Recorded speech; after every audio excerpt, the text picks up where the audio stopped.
سلامونه، زه وږمه صبا عامر د چک جمهوریت د پراګ په ښار کې د یوه لوی شاپینګ سنټر نه د ما شاته ګورې تاسو ته نن گزارش درکوم چې د چک تلویزیون څخه یو پوره ټیم په 2019 کې د جنوبي افریقا تللی دي. له غجې نه د خپل تلویزیون لپاره یو سریال جوړ کړی، 2 نفره پکې چې یو یې ایګور نومیږي، بل یې مارتین.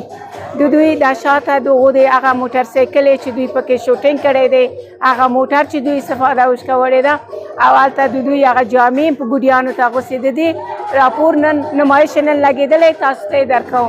دا هماغه ټیویټا موټر ده چې دوی د شوټینګ په وخت کې په افریقایي هیوادونو کې له ځانه سره ګرځاوه او د دوی ټیم پکې ګرځېده. دا هغه موټر سایکلونه دي چې دوی په دې باندې شوټینګ کړی دی، افریقایي هیوادونو کې پکې ګرځېدلي دي. دا هغه 2 موټر سایکلونه دي او د موټر سایکلونو باندې تاسې هغه بایکونه ګورئ، بکسونه ګورئ چې دوی په شوټینګ دوران کې یا په دا ټول سفر کې دوی د دې نه استفاده کوله. لاندې یو میز ګورئ چې وړې وړې چوکۍ دي، په دې میز باندې به دوی ډوډۍ خوړله او ډوډۍ وخت کې به استفاده کوه، په دې چوکیو به سره کېناستل. دا موټر سایکلونه دومره زاړه شوي دي لکه چې په موزیم کې کېږدي او د خلکو خبره لکه د 100 کاله پخواني. دلته دا نقشه یې لګېدلې ده چې دوی له کوم ځای نه سفر شروع کړی دی او کوم ځای کې دوی پای ته رسولی. ځای په ځای د دوی عکسونه او تصویرونه لګېدلي دي. په دې خیمه کې به دوی لکه د شپې څملاستل خوب به کوو. دا هم د دوی د یو شوټینګ پوسټر دی، لاندې تصویرونه لګېدلي دي چې مختلفو ځایونو کې دوی درېدلي دي او فلم یې ډک کړی.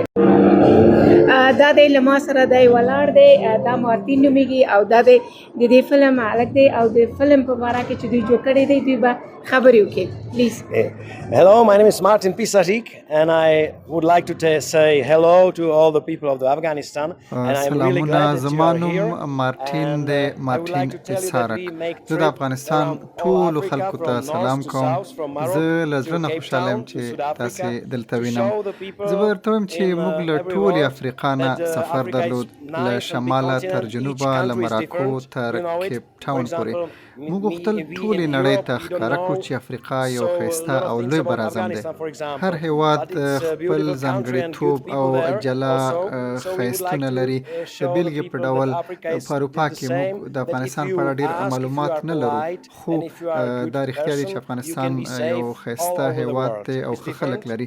موږ هم داسې غوښتل خلکو ته وښایو چې افریقا هم همدغسې یو ښه هیواد دی او که یو څوک په نرمه له هغو خلکو سره خبرې وکړي او خپله د ښه شخص واوسي، نو زه ویلی شم چې د نړۍ په هر ګوټ کې د محفوظ پاتې کېدی شي.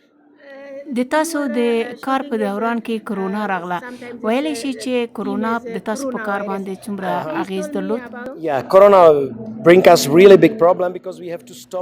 کرونا موږ ډېر لوی مشکل سره مخ کړو، ځکه موږ اړ شو چې په نایجیریا کې خپل کار ودرو.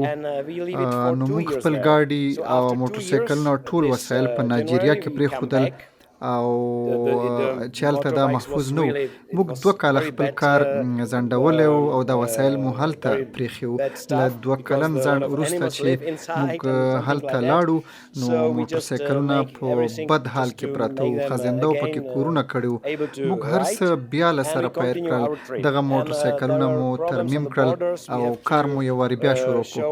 د افریقایي هیوادونو ترمنځ په سرحدونو باندې موږ نه واکسینو کارتونه غوښتل کېدل، حتی ځینو پولیسو موږ نه پیسې هم غوښتلې، خو موږ اخر هم په دې وتوانېدو چې خپل کار پای ته ورسوو.